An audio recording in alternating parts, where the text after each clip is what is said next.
I want to begin with the first question. Again, this is by no particular order. Question number one is as follows. Dear Rabbi, okay, I'm skipping a few lines. There you go. I loved coming to the beautiful Lag BaOmer barbecue drive-through we had at CBT this week and seeing so many faces that I hadn't seen in so many months. We have a very special community and I miss everyone so much. Can you please tell us what this festival is about and why we light bonfires on this day? Also, are there any other customs for this day? That's the question. So indeed, we had a beautiful Lag BaOmer barbecue drive-through this past Tuesday, right here at CBT. It was also to me, and I'm saying this to this person too, it was, I think, not just to you and not just to me, but to everyone who participated, such a source of such great warmth and excitement to see the faces of so many in our community we hadn't seen in so long, and to connect once again. But what is Lag BaOmer? Let me get to the question. What is Lag BaOmer all about? Why was there a Jewish festival on Tuesday, as there is each and every year on the 33rd day of the Omer? So there are two main reasons for that. Reason number one is because, according to one opinion, this is when the plague of Rabbi Akiva that costed the 24,000 lives of Rabbi Akiva students ended. On Lag BaOmer is when this plague ended. And because it ended on that day, it's a cause of celebration and of gratitude and appreciation to God that finally ended this plague that took away so much from the Jewish world, not just the 24,000 students and their lives, but of course, all the wisdom and all that which they would have contributed to the Jewish world otherwise if they had not died in this plague. That's reason number one. Reason number two, we celebrate, we have a great celebration on Lag BaOmer on the 33rd day of the Omer each and every year, is because it is also the yahrzeit of Rabbi Shimon Bar Yochai. How do we know that it's his yahrzeit, his day of passing? Rabbi Yitzchak Luria of the 16th century, the foremost Kabbalist, revealed that to the world, that on this day, Rabbi Shimon Bar Yochai passed away. Now, Rabbi Shimon Bar Yochai was one of the greatest sages and leaders in the Jewish world, in Jewish history, or in all of history. He was a man who not only almost single-handedly stood up against the Romans, fought them spiritually and physically, and managed to ensure Jewish continuity during one of the most perilous times of our history.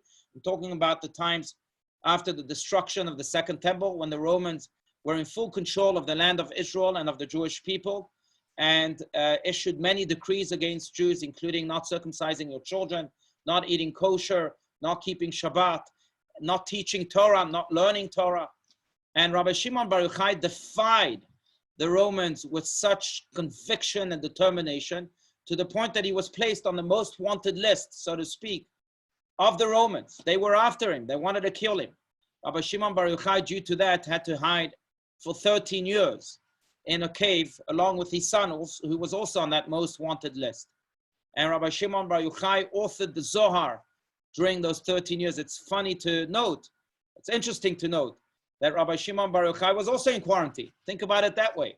We complain that we're in quarantine for 2 months. But Rabbi Shimon Bar Yochai was in quarantine for 13 years, where? In a cave, not in a nice, comfortable home, not in a home with Wi-Fi, not in a home with Amazon deliveries, and not in a home where we can Zoom and speak to one another and learn with one another. He was in quarantine, cut off completely from the outside world, to the point that when he came out, it was so transformative in a negative way for him, that quarantine of 13 years, that his father-in-law, Rabbi Pinchas ben Yair, greeted him for the first time. He was shocked to see him in such a devastating state, physical state. And he said to him, woe to you that you had to be forced into quarantine for 13 years. And Rabbi Shimon Bar Yochai said the opposite. Blessed am I that I was in quarantine for 13 years, because if not, I wouldn't have become the scholar that I am today. Which teaches us again how Rabbi Shimon Bar Yochai took the worst of the worst and turned it into the best of the best, which is what he did with his personal life, but it is what he did with Jewish life in general. He took these times and turned them into times of opportunities for the Jewish world, and authored the Zohar, the foremost book of Kabbalah, continued to teach without any hesitation or reservation, and really almost, as mentioned, single-handedly ensured Jewish survival and Jewish continuity into the next generation. He himself was regarded by his peers who were sages in their own rights, as the holiest of all, to the point that one of them said that he resembles God himself. He was known to be a miracle worker. He was known to be a unique soul, a soul in Kabbalah that comes from Olam HaAtzilut, the highest of worlds. While most souls come from Olam HaBriyah, the second highest of worlds, the world of creation. Some say that he came from the world of emanation, which is the highest of worlds. The unique soul that transformed the Jewish world and changed its Jewish landscape forever. And on this day, it is the day of his passing.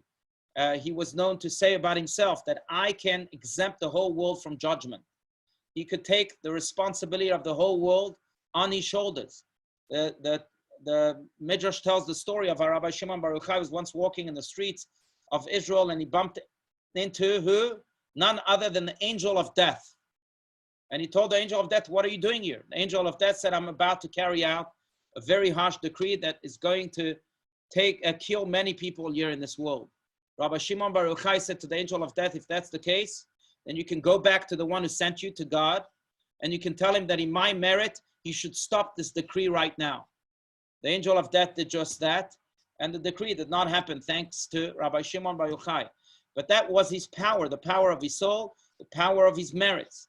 Now, on the day of one's passing, we really believe. That's why we light Yortzeit candles. That's why we say Kaddish. That's why we learn a Mishnah and do good on the day of someone's passing, a day of a relative of ours, because on the day of a person's passing, we believe that his or her soul comes down to this world once again and blesses all of us. So if that's true for our relatives and for anyone who has a Yortzeit, it's certainly true for Rabbi Shimon Bar Yochai too.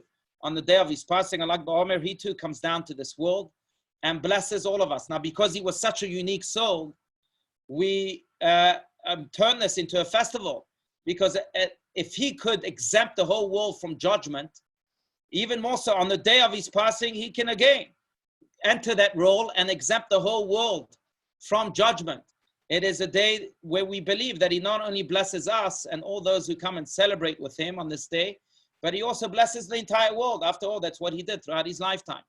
Hopefully he blessed the entire world this past Tuesday, that this COVID-19 is eradicated, is thrown into one of the oceans and gone, completely disappears from this world and from humanity. Hopefully that's what he did this Tuesday as his soul came down on earth. Now, there are multiple customs that come to celebrate Rabbi Shimon Bar Yochai, but because, as mentioned, he was such a unique soul, he was such a great light to the world, it's not enough to light a small Yortzeit candle. What we also do is we light a bonfire. People in Israel light bonfires everywhere to represent the great light that he was, which reminds us, and I wrote a little bit about this, which reminds us of what type of light we may want to leave to the world. What type of light are we going to leave in this world? Is it going to be just a small light, or is it going to be a huge, massive bonfire like Rabbi Shimon Bar Yochai's? And we have to walk each and every day as Rabbi Shimon Bar Yochai, not allow challenges to overcome us, but quite the opposite, turn them into opportunities of blessings, and ensure that we too leave as big of an impact behind us, as great of a light, at least as great as a bonfire like Rabbi Shimon Bar Yochai did. That is the custom of the day to light bonfires. Of course, we sing songs in honor of Rabbi Shimon Bar Yochai. We also play, I don't know if you're familiar with that game, but you play the game, the bow and arrow. Kids do that in Israel until this very day. Jews do this across the world. Why? Because when Jews would study Torah in secret, in the forest, in the mountains of Israel, they were very often persecuted by the Romans, and they would look for those people defying the decree and studying Torah. And when they would find them, then the Jews would immediately put their books away and take out bows and arrows to show the Romans, hey, we're not studying Torah. No, we're just playing a game here in this forest.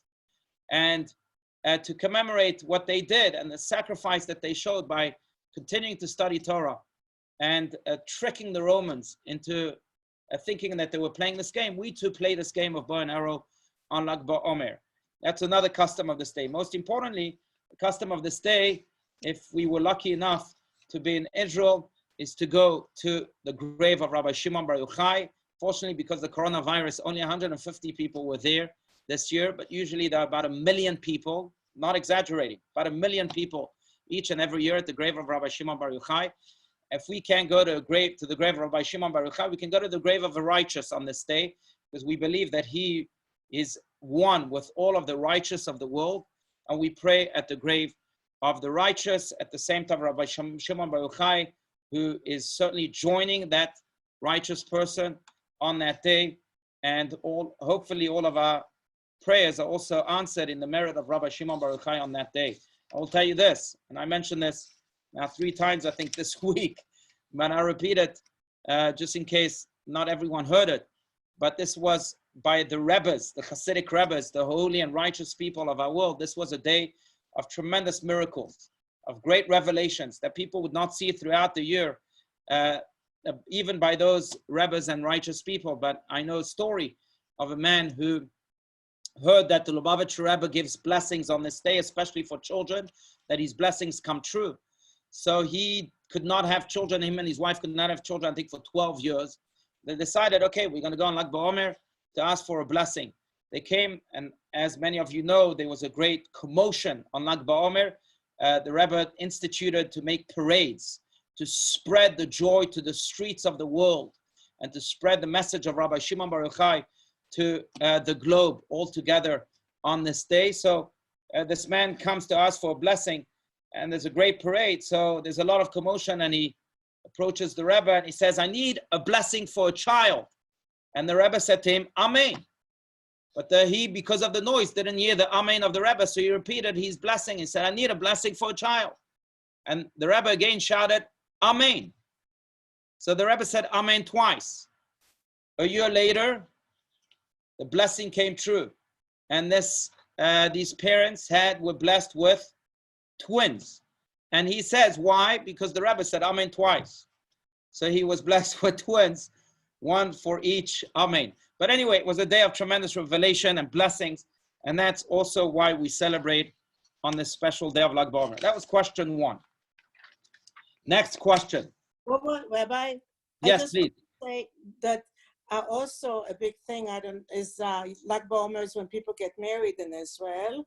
Yeah. And my brother got married on Lag BaOmer. So. Oh, beautiful. Good point. So because it is the day where we believe the plague ended, and therefore we throw away the mourning customs, according to to the Sephardic Jews at least, and some of the Ashkenazic Jews too, not according to all Jews. Some believe that the plague ended later on.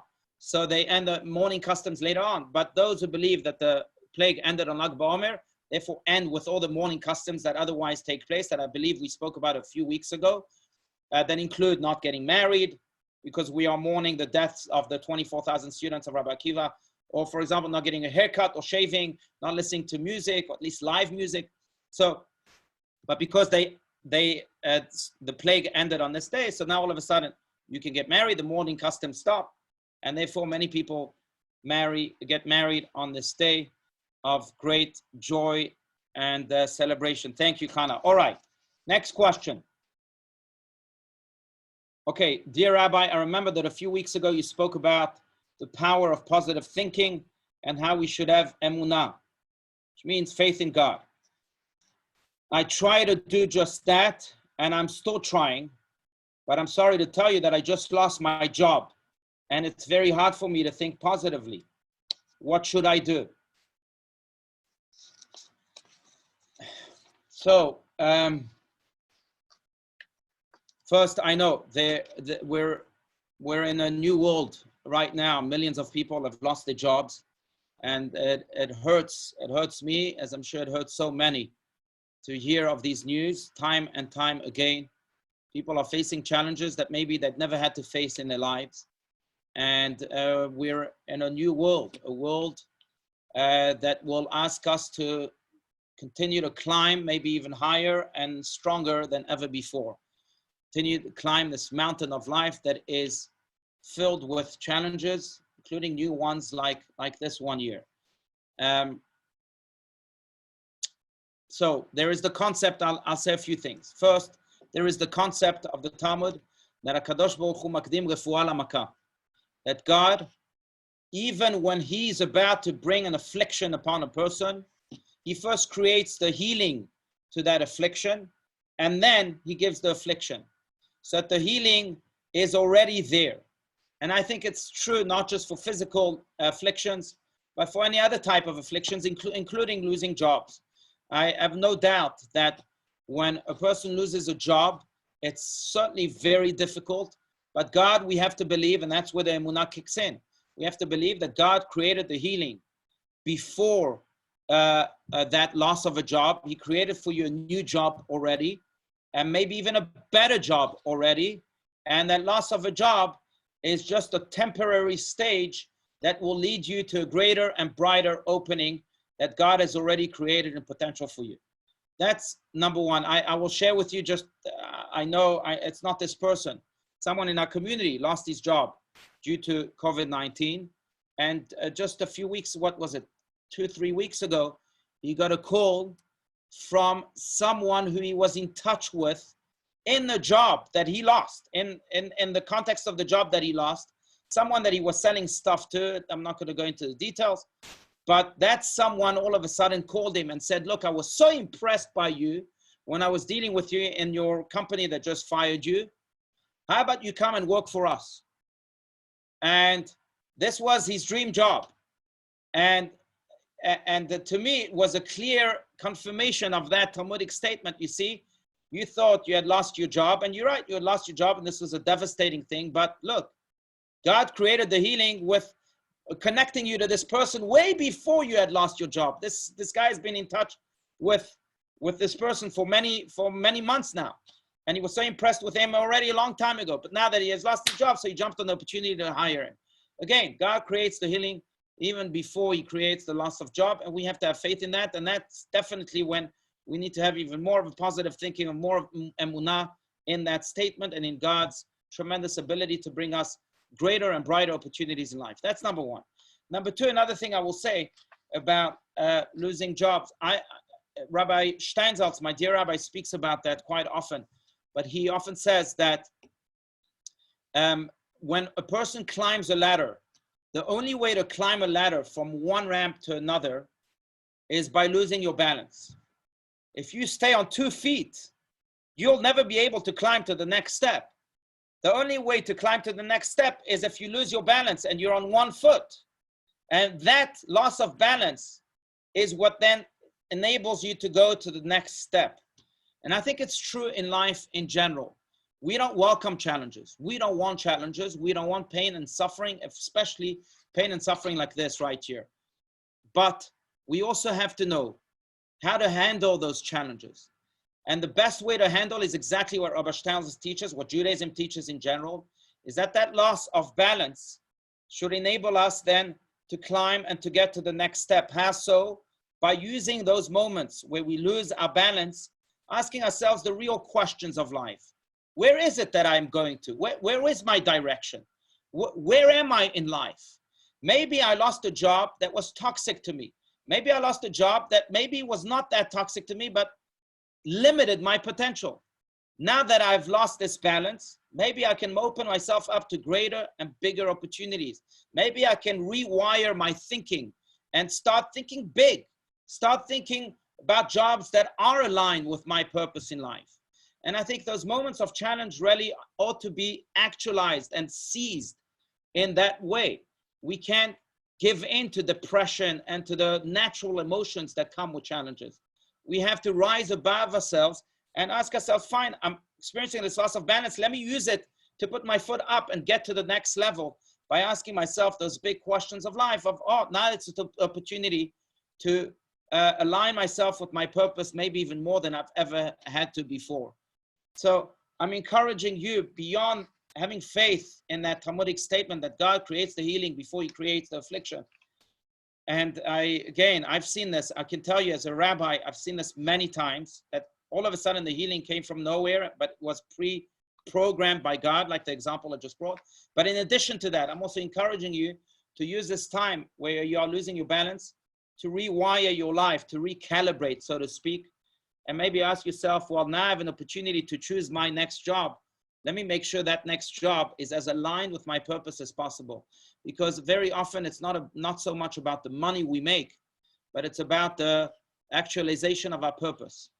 And if we have a job where we are stuck, where we are not, we're not happy, then we can be making a lot of money, but we'll never be able to truly be happy. That dissatisfaction will eventually come back to us, backfire. And therefore, sometimes it's really a blessing to lose a job, as hard as it may be. I'm not taking away from any hardship here. But again, to recalibrate ourselves, to use this loss of balance to climb to the next step of life. Okay, next question. All right, this is an interesting one. Dear Rabbi, do we believe in the evil eye? I feel like someone I know is giving me the evil eye, and it has affected me both emotionally and on other levels too. This person used to be my friend, but we had a big fallout. And ever since, I feel like she's looking at me with an evil eye. Do we believe in it? So, are you asking in general or in the context of that friend? I mean, in general, I'll answer the general question of whether we believe in the evil eye. So I'll give you a few answers. Number one, Maimonides. Maimonides says that evil eye exists only if you believe in it. If you don't believe in it, it does not exist. What he's getting to, Maimonides, is what we know as truth, even in psychology, that if you are a positive person, then negativity can't speak to you. If you're really a positive person and you enter into negative room, it could be as negative as it gets, but it won't affect your positivity because you're so anchored in it. You're so strong with it. That doesn't affect you. Same with the evil eye. If you believe in it, that means that you've lost confidence in your positivity. And that loss of confidence then eventually allows the negativity to permeate and affect you. So if you are truly a positive person, you therefore don't believe in the evil eye, can affect you. That's what Maimonides says. The Talmud has opinions that say that, yes, we believe in the evil eye, but we also believe in the power of human beings to be above the evil eye. The Talmud has a technical, I don't know if you want to use this, it has a technical remedy for the evil eye. It doesn't explain why this is it, but you can look at my camera right here. And what it says is that you should take both of your thumbs, make sure they go into the opposite hand, and then close your hands like this. So if you have one thumb in the other hand, the other thumb in the other hand, then you close your hands. This, according to the Talmud, is a remedy for the evil eye. Why? It doesn't explain. My take on it is because maybe you're creating a circle around you that blocks any spiritual forces from getting inside that circle. Now you're completely sealed. I think the general metaphor, the general idea behind this is that, yes, we might believe in the evil eye and spiritual forces that are evil, that come from evil perspectives of people, but we also believe in our ability to block it like this. Why so?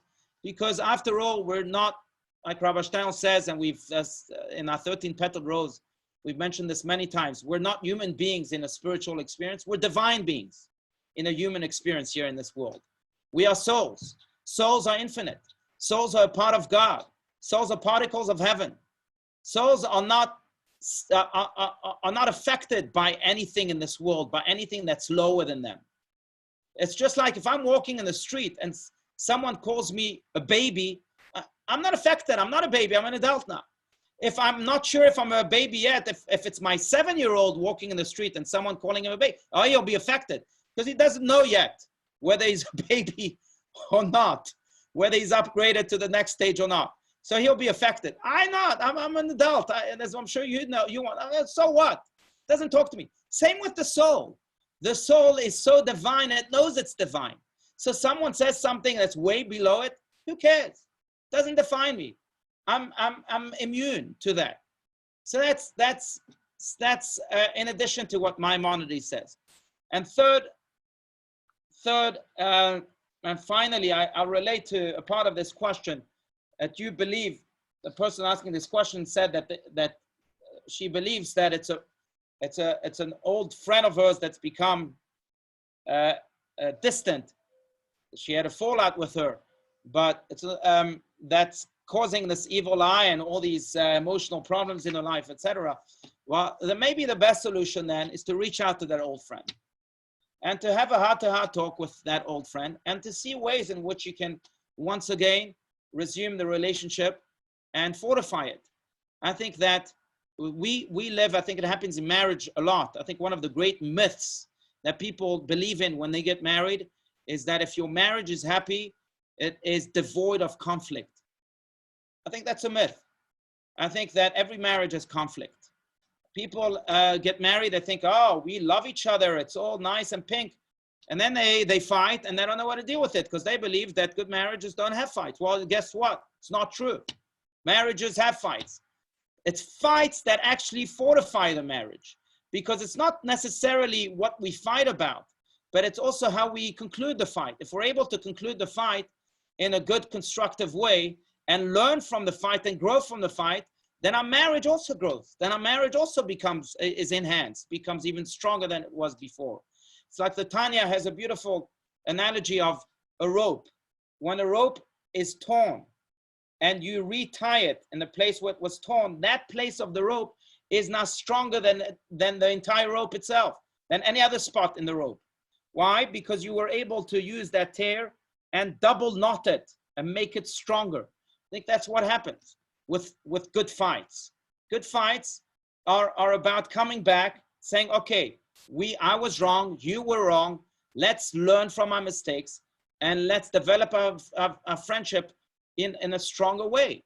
That's what marriage is about. That's what relationships are about. That's what I will encourage this person to do. If you're really afraid of the evil eye, besides what we said about the evil eye, reach out to that person and try and rectify your relationship so that it becomes stronger than it was before. It will be immune now to the previous fight that you had. You'll be able to elevate yourself to a higher type of fight. And when you reach that higher type of fight, then you'll rectify that, and you'll learn from it, and then you'll grow even more. That's what relationships are about. It's like climbing a mountain. You have to hold hands, and sometimes you fall, so you pick him up, and that's what makes you stronger. That's relationships. All right. And that was that question. The next and final question for today. And then again, I'm open to any other questions you may have. But this is the question. Dear Rabbi, my daughter just graduated from college. It is a momentous time in her life, and I was wondering, do you have any advice for her and potentially for all other graduates? Good question. So mazel tov to your daughter. Hashem should bless her with continued success and every further endeavor that she engages in life. Do I have advice? Yes, I have a lot. I mean, it depends. You have individual advice for every graduate depending on who he or she is. The general advice to graduates, first I would recommend, just on a simple level and maybe a more of a pop cultural level, I would recommend everyone watching Steve Jobs' commencement address in 2005 at Stanford University. It's one of the best graduation speeches I've heard. There he speaks about 3 major lessons for life. And I think that speech in and of itself is a great piece of advice. I'm not going to break the news of what those 3 pieces of advice are. Like this, I know you'll make sure that you go and see it. I'll give you a hint. The first one speaks about connecting the dots. The second one speaks about love. And the third one speaks about death. Now go and watch it. But that's that. That's on the pop cultural level. On a Jewish level, I will evoke once again my dear Rabbi Steinsaltz, who, and I've mentioned this in the past, some of you know, but I once asked him, what is the most important question of life? And Rabbi Steinsaltz responded without hesitation, Azma. And then what? That's the most important question of life. What does that mean? And he explained. He said, people get bar and bat mitzvahs, and they learn for the bar and bat mitzvahs very hard for the first a year before or 2 years before, whatever it is. But then what happens? Do they continue on in the Jewish path? People get married, and the wedding is beautiful and sometimes very extravagant. But then what? Can they stay married? Can their marriage continue to thrive? And I'm saying the same thing to graduates. Great, you graduated. It's a harsh piece of advice, but it's the truth. You graduated, mazel tov. You should be proud of your achievements. But then what? Azma. Now you have to take everything that you learned and go to the next level and make sure that you continue climbing the ladder of life. Don't rest on your laurels and say, okay, now I have a BA, and I have an MA, and I have a PhD. I'm the greatest in the world, and I've achieved what I wanted to achieve in life. No, life is an ongoing journey, always going forward and upward. And we have to ask ourselves, what are you going to do with it? And then, now continue to live life to your fullest. Now, thank God, you have this graduation, you have all this knowledge, you have all this experience. Use it to the best of your ability. By the way, that's why in Judaism, we don't believe in retirement. There's no word for retirement. By the way, there's no word for graduation also in Hebrew. Not for graduation, not for retirement, and not for many other words. But in that context, that's because we don't believe in graduation. You never really graduate from life. Life is an ongoing struggle of doing everything I could right now at this moment with everything I learned. And tomorrow, what I'm dealing with today will teach me more lessons. And tomorrow I have to use those lessons for tomorrow. That's life. And retirement is the same. We don't believe in retirement. I remember the Lubavitcher Rebbe who was shouting against retirement many times. And he was saying to people, personally, this touched me because he was saying this to a rabbi who thought of retiring. And it's published. I'm not going to mention the name of the rabbi lest he doesn't want to be mentioned. But it's public. You can Google it, retirement, Lubavitcher Rebbe, rabbi, America, because it's an American rabbi, maybe you'll find it. But he was telling, now that you've accumulated all this knowledge and this experience, this is the best time in your life to be a rabbi. And you're going to retire. And I say this to the graduates with all sincerity, with all my heart. Mazel tov, beautiful achievement. But go ahead, use it now to the best of your ability. Unfortunately, as a rabbi, I see too many people who either graduate or do other things where they've reached a certain level in life, and then they never use it again. And then they become couch potatoes, as they call them.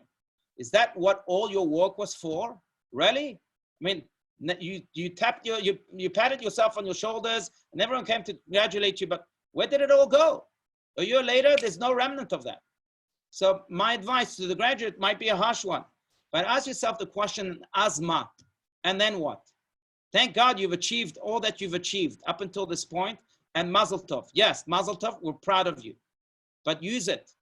Go and load your gun with it and continue shooting positive bullets of goodness and of kindness in your own way, fulfilling your own purpose in life. That's why your parents invested so much in you. That's why you invested so much in yourself for that next level. So apply everything you have to the azma, to the then what. That would be my advice to graduates.